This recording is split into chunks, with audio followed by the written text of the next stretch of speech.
Apan pi ding ko ma lo akami pakai cross the line hey hodin atawe cross the line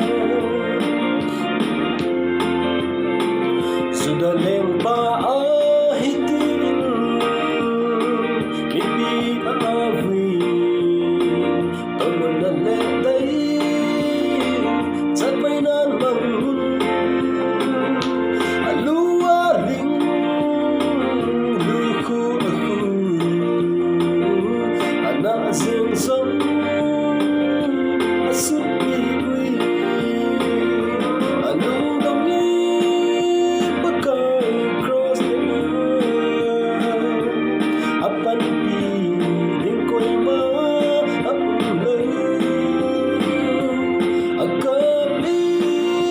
pakai cross the line ay hodi atawi cross the line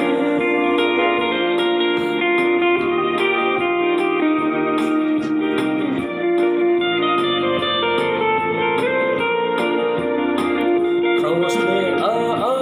Kipgen adang at sa tayo